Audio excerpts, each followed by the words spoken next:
All right, Janine, I'm stuck again. Are we on? Yes, we are live streaming. Thank you.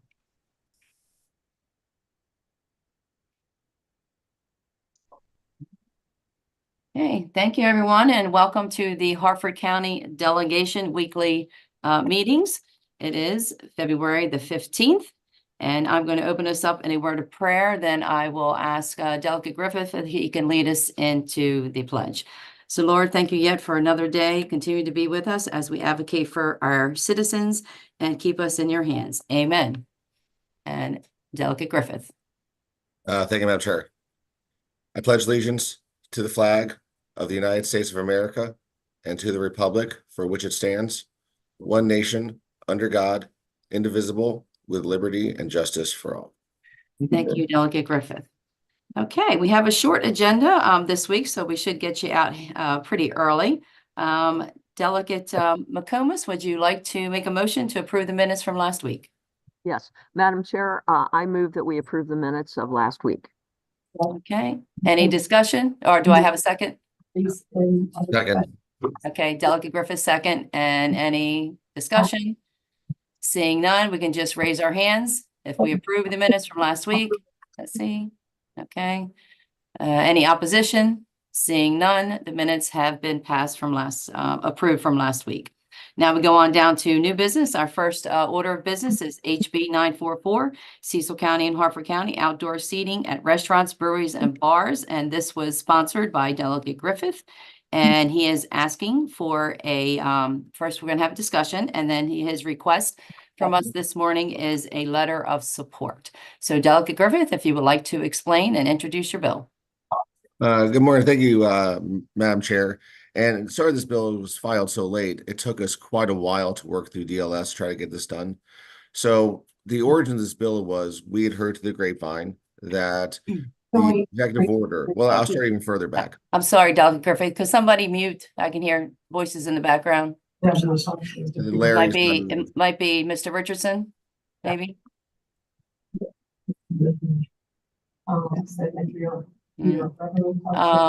Janine, there you go. All righty. Thank you. No problem. Okay, sorry. So, as many of us know, back in early 2020, Governor Hogan signed an executive order to protect outdoor dining privileges for restaurants because businesses were going under. We all remember St. Patrick's Day of 2020 when all these restaurants had all this inventory, were forced to shut down, and it was detrimental, one of their biggest days, if not the biggest day of the year for restaurants. So with some of the provisions and privileges that were extended through the executive order, we've seen some restaurants still closed, but many were able to survive because of this, and some have thrived because of this. And what's great about this piece of legislation or this executive order is for the last 4 years since this has been in place, from what we've been able to identify, there's not been a single issue statewide. So what we've identified through this is that in this case, government regulation has been proven to be a bad thing here, right? Overreach of government. And so this is actually proven that smaller government getting out of the way of business has allowed these restaurants to survive COVID and continue to press forward. And because as far as the test pilot program goes, it's been outstanding. It's worked great from the reducing the size of government role, and it's also worked great in terms of supporting our small businesses. And of course, many of our constituents thoroughly enjoy the outdoor dining that's been provided and protected and expanded in some ways due to this executive order. So the entirety of the origin of this bill is, I've heard through the grapevine that these executive orders may be sunsetting. But we know there's been a lot of restaurants throughout the state that have made some investments into this, and the customers have come to expect this in some ways. So all I was trying to do with this bill is to codify that. And the reason it's both Harford and Cecil counties, what I've learned through this process is to pass a bill like this, you have to have 2 more jurisdictions of the same form of government supported at the same time.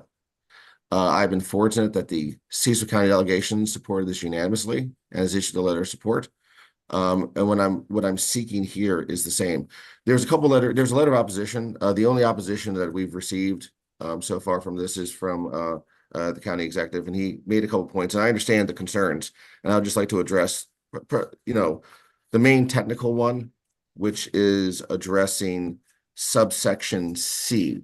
So in the bill, in the letter of opposition, it discusses that the county, and I'm paraphrasing because I'm a layman here. I'm not an attorney by any stretch of the imagination, that the attorney may not be able to impose everything under subsection C because the county does not have specific laws tied to outdoor dining.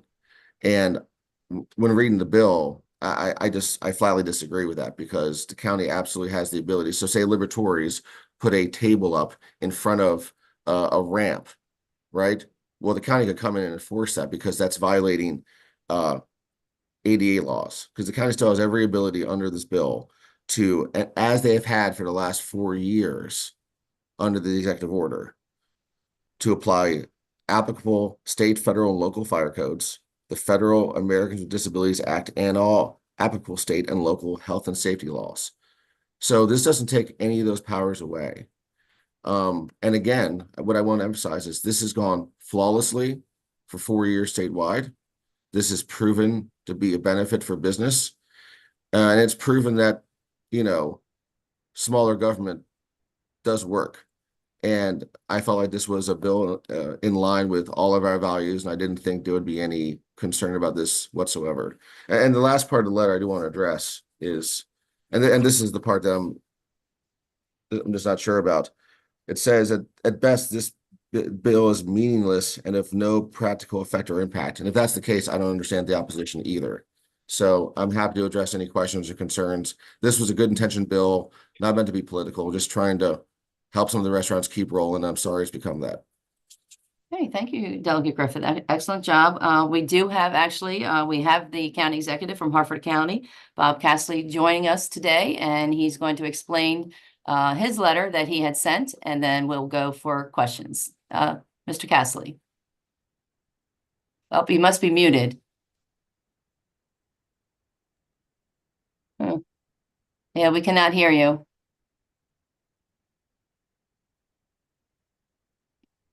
You have an IT guy there?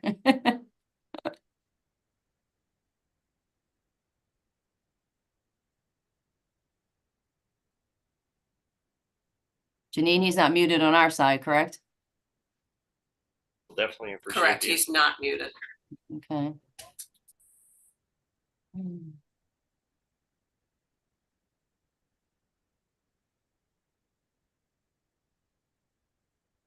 We lost him.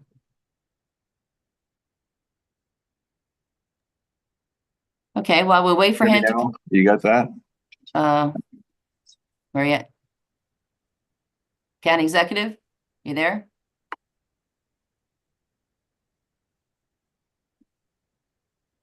Larry, is he coming over to you? Okay, well, we're waiting Can you for hear me, him. Teresa, at all? Oh, now we can hear you, yes. Yeah, I can't hear you. Nothing's right. Mm. Can you hear me now? Yes, we can hear Okay. you. All right. Can you hear us? Yeah, I hear you now. Thank you. Okay, Okay, now the video's coming in. We had to start okay, with that. that's Some okay. technical difficulties. So, look, let me start off by saying thanks for allowing me the opportunity to come before you. I appreciate your video thing here. That's a great addition. We all want full restaurants. We all want happy citizens using full restaurants. We like the employment opportunities. I would love to pretend that no restrictions are needed on any businesses. I'd love to live in a world where I could just assume that putting two businesses together with no restrictions at all would result in perfect harmony, and they will all work in a beautiful world for the betterment of all, and rainbows will hit the sky and everything else. But I've never lived in that world. And as I said when I was in my inaugural address, my administration is not going to be governed by believing and imagining. That's an Annapolis thing. We don't do that in county government. Look, Delegate Griffith quoted that at best the bill is of no impact but he didn't bring in the second half. So at best, a lot of the exceptions are going to swallow the rule, because most of our restrictions on capacity are as a result of our adherence to the international building codes that the state requires us to follow. So those would all be, your restrictions. This is how many seats you can allow with restrooms and the like. But the part that we miss here is that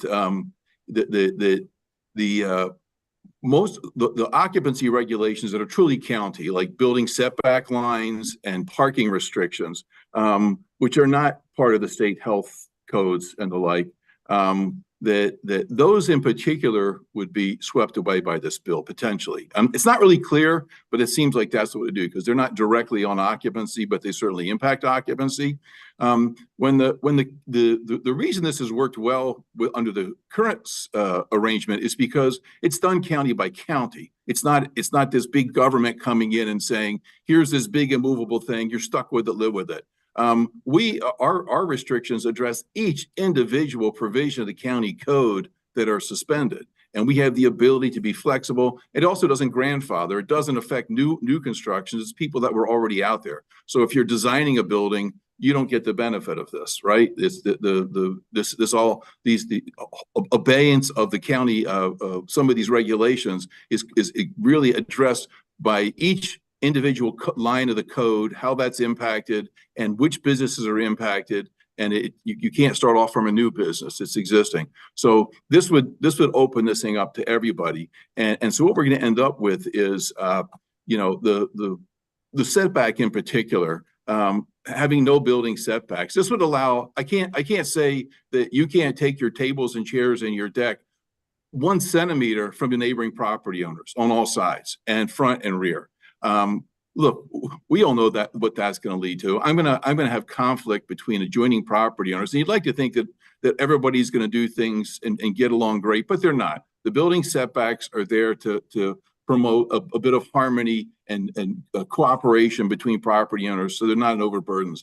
The parking restrictions. This says basically that if I follow this to its extreme, I can't even regulate parking. So that's great for the, I take, we all see the bars and restaurants. They're already really don't have adequate parking. So like in Bel Air, they often use our county lot to park on, our various county lots. But to say, hey, you can't enforce any of your parking restrictions. I can eliminate my parking lot, put tables and chairs on my entire parking lot, and there's nothing you can say. And we're just going to force people out into the streets, and they'll park in the residential neighborhoods. They're going to park in people's driveways. They're going to park on the other businesses' lots. We're just going to end up with an immense amount of conflict. So the regulations we got, we're saying, hey, this is about smaller government. We are smaller government. You're state government. The wisdom of the code is take these decisions down where they belong, which is where the people are, where they're living, not up into Annapolis. Let's put these kind of regulations where people can directly impact it, where they can come into their county council, come into their county executives, and talk about how they want to adjust things. Don't take them to Annapolis. Once you put this code, who's going to enforce these? You basically can away all my ability to restrict. I can't even cooperate. I can't even modify. I can't even say, oh, well, how about a compromise here? That's all taken away. You want to compromise? Wait to the 90-day session. Go file a bill in Annapolis. This is the reason that we adopted the form of government we have for county. So you didn't have to take these local decisions down to Annapolis and have to wait 90 days. You lose the flexibility. You lose everything that you establish county level government for is taken away. So this is a huge step back.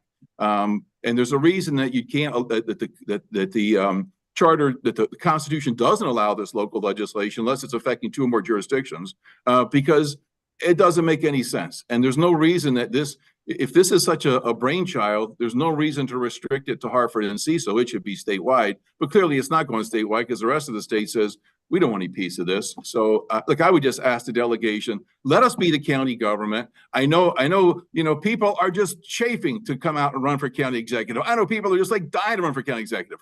Come on and run for county executive. But you don't be staying in Annapolis to be county executive. You don't dying to run for county council. Come out here and run for county council. But I got a governor who wants to be the county executive in chief. I have delegates and senators who want to be county executives. Madam Guys, Chair. let's do our Okay, yeah. job Let's that keep we it to the have. bill. Thank you, Let's thank you, keep it to Delegate the bill. Johnson. Yes, Yeah. county executive, we keep. No keep- problem, folks. do the I bill, just, not- you know, not we do take it a little assuming bit of a hit things. when we continue to Thank go you. down these crazy things. You all have a great day. Have a wonderful session. Do you want to stay for any questions? Sure. Any questions? I'll be happy to take Okay, them. because I'll go down the line. I saw Delegate Steve Johnson. I have Andre Johnson, then Delegate McComas, then Delegate Griffith. And that Sure. order, Delegate Steve Johnson. Thank you, Madam Chair. And first of all, with all due respect, County Executive, I take Yeah. offense to the comment that we're all just running around down here in fantasy land. That's why we have delegation meetings. That's why we invite guests in. That's why we ask questions. We try to vet these bills. So my question is to the Liquor Board. So if this goes through, what are the restrictions that are put on businesses to do the outdoor seating or have outdoor service for alcohol? What are the restrictions? Are you asking me from the liquor board, or you asking the liquor board? No, the Liquor Board. Mr. Goddard. So as we construe this statute, we believe that it would basically take away our power to regulate and license the outdoor service areas. The statute is pretty broad, and I've expressed some concerns to Delegate Griffith about that.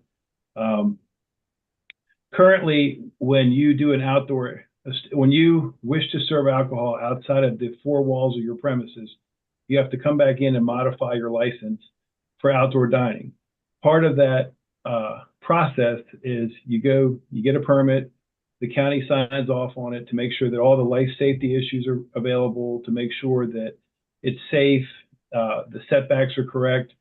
Many of the same things that the county executive mentioned. Our concern would be that if someone wanted to have an outdoor dining area, they would just show the statute to us and say, we don't have to comply with this, which would be very, very problematic. That's the problem that I see with it, is that enforcement is frequently the complaints that we get are noise complaints resulting from outdoor dining, particularly when they have bands and things like that. So would that be something that would be addressed? Would Delegate Griffith, would you go to him and ask him to address that? Or, how would you police that? Would we have to seek leave to impose? Our concern is that there should be an exemption. If this is necessary, then it should be, an exemption for the liquor board and for any, the building code and anything like that, which would effectively neuter it. Okay, thank you, Mr. Goddard. Excuse me, Yeah, just follow. a follow-up, Madam Chair. Yep. So what are you doing now with the folks that have outdoor seating? Are you doing any enforcement or policing at all? Yes. So what we do is the town of Bel Air has passed a resolution, or will pass a resolution, I think on the 20th, that will extend out the outdoor dining privileges attendant to COVID for another year. That coincides with the county is also, by executive order or council action, has extended the outdoor dining through December of this year. And my understanding, from what I understand from speaking with people in both municipalities, is that the purpose behind these extensions is that they are going to craft legislation that is more detailed to allow for this outdoor dining. Because right now they're operating under basically continuing resolutions that are resulted from COVID relief, which we can all agree COVID is, thank God, over. So right now, if you wanted to have outdoor dining at a temporary facility, we still do look at it to make sure that there is some level of safety, some level of barricades, barriers, some level of sinks and things like that. It's not a complete free-for-all. It is still regulated if you want to serve alcohol in that area. And it's also included in the parking calculations when you go to, apply for things. So could that be put in code if we pass this bill? Well, I mean, it could be put into code, absolutely. But, the question is, when you look at where this 4216 falls in the statute, I'm an attorney. I'm one of the attorneys that Mike was referring to. My question is why? Why would this be in the state code? Why wouldn't this fall into the Harford County Code or the Town of Bel Air Code where it normally resides? It seems to me that it's just, when you read code provisions, you sort of read it like this, and this. This would make you look at the local code and then say, okay, what's the local code? And then does the state code modify that? Are any of the exceptions in C applicable? And if they are, how do we run those tandem? To me, it is a bill that seeks to solve a problem that should be solved at the local level. And I've told Delegate Griffith, who is my friend, this. All right, thank you. Thank you for letting me get a few questions in there, Madam Chair. Oh, you're welcome, and thank you. And now we have Delegate Andre Johnson. Thank you, Madam Chair, and good morning to all. First, for someone that's on the Economic Matters Committee that deals with a lot of business issues, and I totally believe in helping businesses, and by the nature of this seems like it's a bill that would be business friendly. However, we've also heard that by nature that this isn't a political, this isn't being brought to us in a political way where it clearly sounds like it's being brought in a political way now. And I don't subscribe, I'm on the other side of the aisle. I don't subscribe to a lot of things that the county executive says, but I came from county government. I came from the county council. And one thing that I do know is that I'm getting mixed signals here because I truly tried to be a team player for Harford County. I'm not far left. I'm right down the middle. I'm center, right? And reading this piece of legislation, it says that the county may not impose or enforce, may not.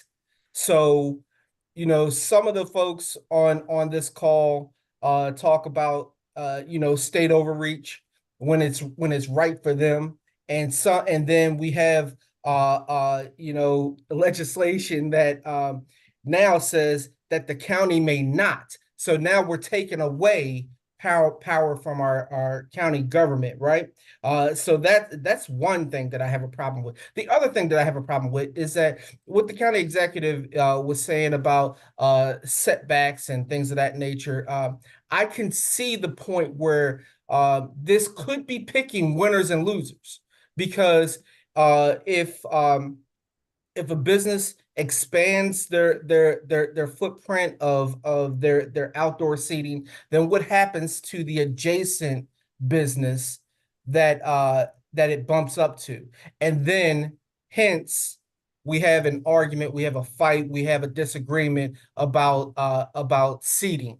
So I really think that we really need to look at this legislation again, because I understand Delegate Griffin's intent here. However, I think that at this point, from someone that's straight down the middle, that's center, I think that right now we're using the state apparatus as overreach for something that should be on the county level. Thank you very much. Okay, thank you, Delegate Johnson. And then we have Delegate McComas, and then we'll go to Delegate Griffith. Take yourself. Yep. Thank you, Madam Chair. I appreciate that.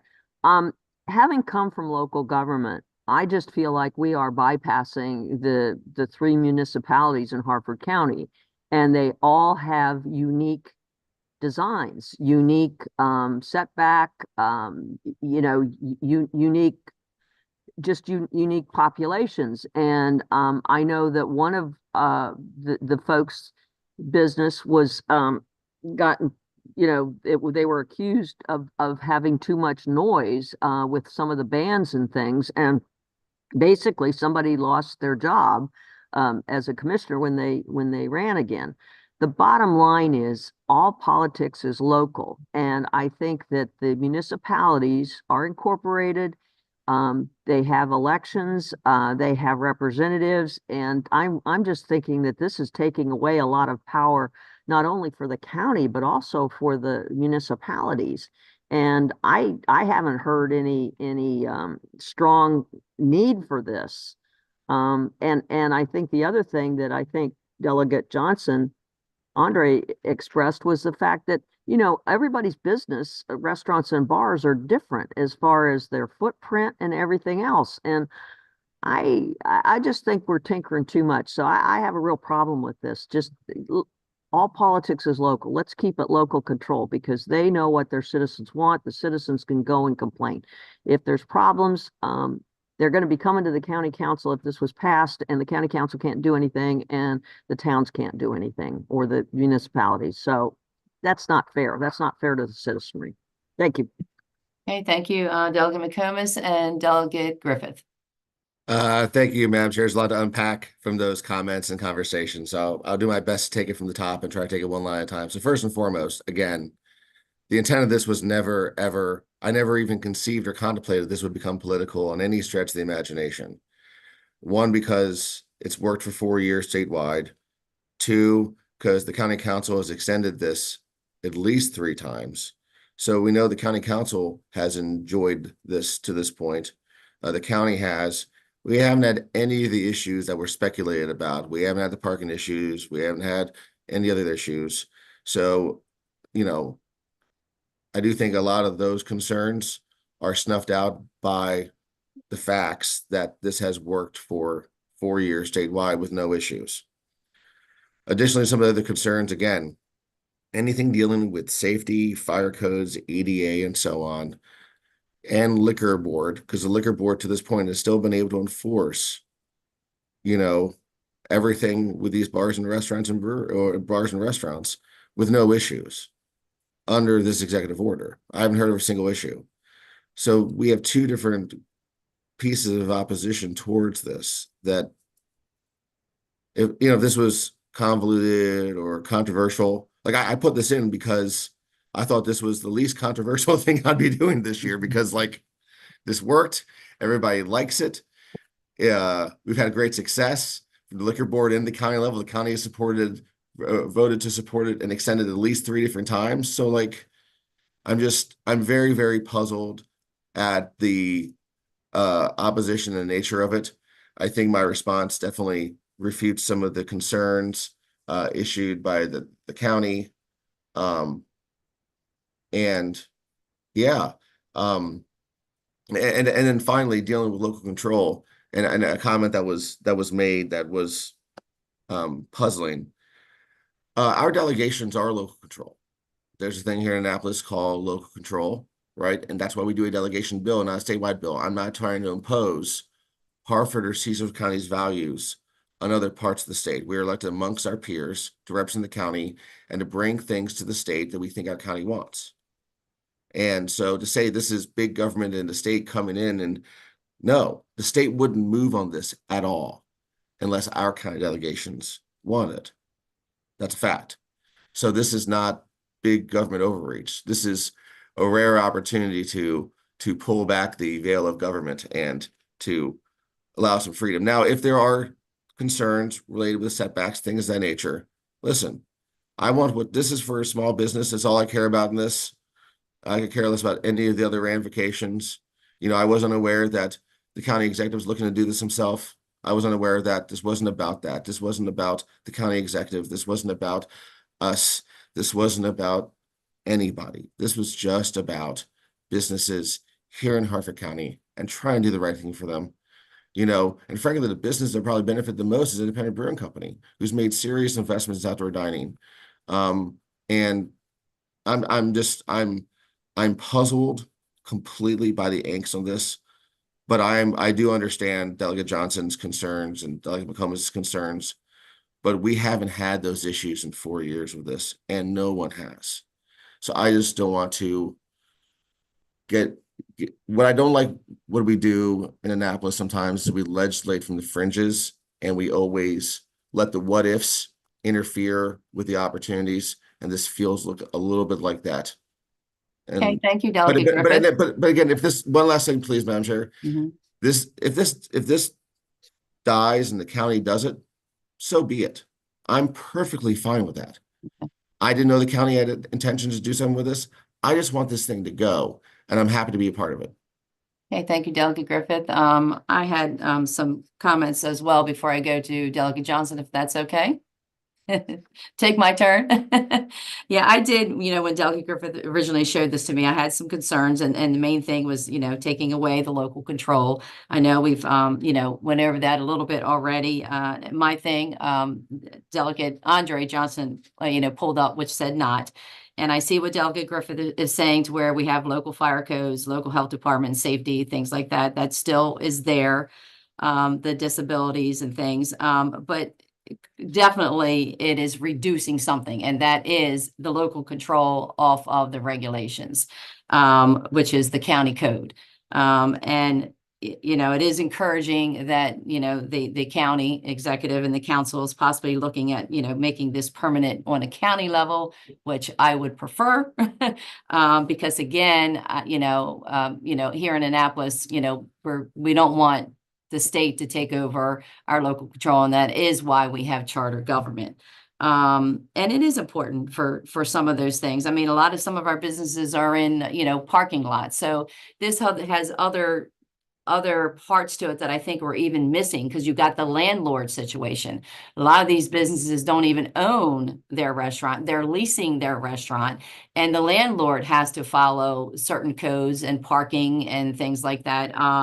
So, and all of that has to be, I think, regulated and designed within the county. The liquor board, I know that Delegate Griffith mentioned that they've currently been able to do this. Yes, because they still have the county code. That's why the liquor board can go in there now and do these things. If this bill passes, the liquor board will not be able to go in there and do those things. So that's an important point that I wanted to to point out there, that I think was said. And I appreciate, the idea of the bill. I would love to see our bars and restaurants and breweries and things, to have all of that outdoor seating that they currently have. It is encouraging that, this is looked at to be, permanent, but this bill does take away certain items. And so, yes, you are making something permanent, but you're taking away a lot of things that the county currently should and can do. So just my comment. Is it all right? Steve, is yours, Delegate Johnson, is yours quick? Because I do have Lauren as well, who hasn't had a bite at the apple. Let Lauren go first there, Madam Chair. Thank you. Delegate Arkin. Thank you, Delegate Johnson. Thank you, Madam Chair. So I'm really appreciating this conversation amongst everybody, because I also want to make sure that we maintain our ability to have outdoor dining. I think that was a great success. But I think, just from listening to everybody, and especially from the county executive and Delegate Griffith, it sounds like we've come to some kind of consensus that all of us want this to happen, but maybe not this avenue. And if the county executive and the county council and all the municipalities seem like they're working on legislation simultaneously that does similar things, I feel like that might accomplish the goals that all of us have to maintain the ability for our businesses to have outdoor dining while not usurping any municipality or county control. So yeah, as long as we're able to encourage these businesses and keep them running and still allow our community to, address grievances with, at the local level, I think, I think that we're gonna be able to figure out something, even if it's not us doing it, even if it's the county council. Okay, thank you, Delegate Arkin, and now Delegate Steve Johnson. Thank you for your patience. Appreciate it. Thank you, Madam Chair. And I think the heartburn has come because we never had a bill before us that said the county may not impose or enforce a local law. And if the county's looking to do this, it really is better in their purview, in my opinion. That way they can marry whatever restrictions or enforcements that they want to impose in doing this with other codes that they have in the county, working with the liquor board and the other organizations. And nobody's saying that we don't want outdoor seating. That has been very successful. But if the county's looking to do it, maybe they're the best ones to set it up to make sure they have everything aligned with the other codes in the county and the municipalities. Thank you, Delegate Johnson and Delegate Griffith. Thank you, Madam Chair. Just a couple quick things. And again, it's clear this bill doesn't have the support of the Harford delegation. And I'll make sure, unfortunately, that's unfortunate for Cecil County. However, with that being said, a couple of things I just want to point of clarification. First of all, this does not affect the liquor board's ability to enforce laws. Not at all. Not at all. That's not in the bill. That's absolutely not the case. Does not affect the county's ability to enforce noise ordinances. That's not in the bill. That's not the case. And one thing I want to make sure really, and this, Delegate Johnson, just one of your points on section B, it's a may, not a shall. That's a very important distinction. It's not a shall not impose, it's a may not impose. So it still gives a lot of wiggle room. So I just want to make sure that's very, very, very clear. This is a may, not a shall. I certainly hope everybody appreciates the significance of that word in the bill. But with that being said, again, if we want to table this, if people have amendments they want to work on, but also when I put this bill in, again, because my goal of this bill is only to protect the investments of restaurants and breweries and bars that they've made during COVID to expand outdoor dining. My only goal was to get that done in a significant way. And if the county, as a result of this, is looking to do that, I think that's a great thing. And I would fully support that because that's the goal. Okay, thank you, Delegate Griffith. All right, so I think that ends the discussion part. I'll leave it up to the delegation if we have a first and a second to move forward with the bill in whichever way, shape, or form anyone decides, or we can just move on. I would like to just table the bill for next delegation meeting, if that's okay. Okay, do I have a second for that? Second. Okay, all righty, seeing a second, then we will table that for next week's delegation bill. Thank you, Madam Chair. You're welcome. So Janine, you got that right. Delegate Griffith tabled and Delegate Steve Johnson as second. Noted. Okay, thank you. All right, we will, I believe the county executive had to move on to another meeting. He was going to speak with us a little bit later, but we'll wait to see if he can head back. We'll now go to HB 621. Before I do this one, everyone has the letter. So Delegate Steve Johnson, this is in reference to the stadium alcohol legislation that we in the House voted unanimously for. And the Senate has not dropped their bill. So we still have another bite at the apple per se, and to ask the Senate to give us a letter of support for that bill as it's being heard over on the House side. So he has written, his office has graciously written a nice letter that you all have a copy of, and he would like for the delegation to vote that as a delegation letter, and then we will officially send that to the our good senators in Harford County and ask that they would do that. In the meanwhile, Delegate Johnson had asked me to give a call to the liquor board. Now, Wayne, do you want me to give the results, or would you like to give the results of your meeting last week? So our meeting was yesterday, and thank you for the opportunity Yesterday. to be here. I actually sent an email out, and I think Delegate Steve Johnson, I don't know if you received it or not, I sent it out last evening. As you know, we have historically opposed the reduction in the fee, in the renewal fee for Ripken Stadium. And the main reason we opposed it was twofold. One, because that's what they agreed to, and two, because our budget needed it. But upon further reflection, neither of those are good reasons. To keep, just because we've done it in the past doesn't mean we should do it in the future. And I want to compliment Delegate Johnson and Mr. Graham, whoever put together that very persuasive study of what the other licensees were paying in the other municipalities. That really got, that sort of really got me thinking about it, and it got my colleagues on the liquor board thinking about it. As Republicans, I think or, I would say actually everybody on this call, not just Republicans. Harford County is blessed to have a very business-friendly delegation, including Democrats and Republicans. And reducing this fee is business-friendly. So there was two things asked of the liquor board. One would be, could we write a letter of support for the reduction of the fee? And we do not feel comfortable overtly writing a letter of support, only because we currently have a systemic deficit in our operating budget. But I want it to be clear that we do not oppose the request. And I want that to be part of the record. And I know it is part of the record. So if in your wisdom as legislators, you decide to pass this, there will be no opposition from us. And if it wasn't for our systemic operating deficit, we would give you a letter of support. But it just, to me, it seems a little hypocritical for me to say, hey, we're really underwater here, but go ahead and lower the fee.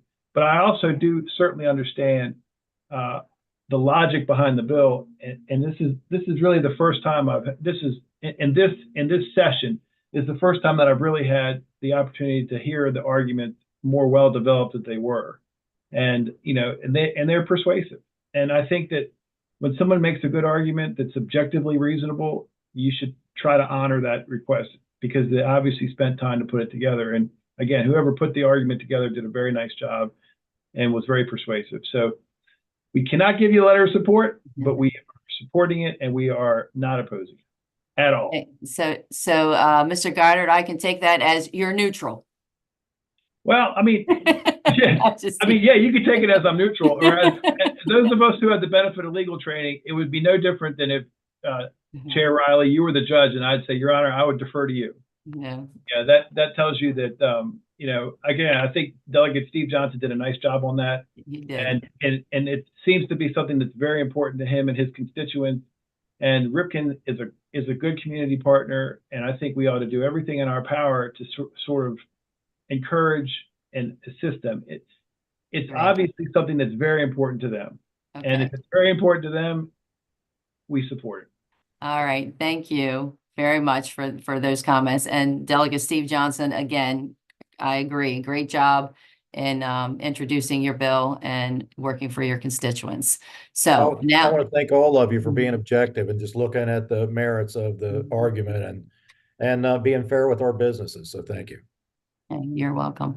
All right. So again, I cannot make a motion first. So I need a motion to support Delegate Steve Johnson's letter so that we can put it on Harford County delegation letterhead and send it over So to our moved. senators. So moved. So Delegate McCombs, you just did it first? No, I think somebody else did. I just seconded. Oh, who first? Archon first. Okay. Archon first. Okay, so Delegate Lauren Ericon first, and then Delegate McCombs second. And any further discussion on the letter of support for the stadium bill? Seeing none. Janine, can you take roll call? Delegate Vice Chair McComas, Yes. Delegate Oregon, Yes. Delegate Griffith, Yes. Delegate Andre Johnson, Aye. Delegate Steve Johnson, Yes. Chair Rowley, Yes. 6 favorable. Okay, so the motion to support the letter and send it on delegation letterhead has been approved. So thank you, delegation members. Now we're down to, I believe, Larry, are you still on? I don't know if the county executive came back and he was just going to talk about general things now within the county. Yes, Delegation Chair, hi, if you can hear Hi. me. Yes, still in another yes, meeting. Yeah, unfortunately, he is Okay. in a meeting, and he's probably going to be there for a bit. Okay, well, that's good. That sounds fine with us. We're always happy to cut our meetings short. So do I have a motion to adjourn? So move. Okay, Second. Delegate Andre and Delegate McComas, thank you so much. You all have a wonderful day. Thank you, Wayne, for joining us.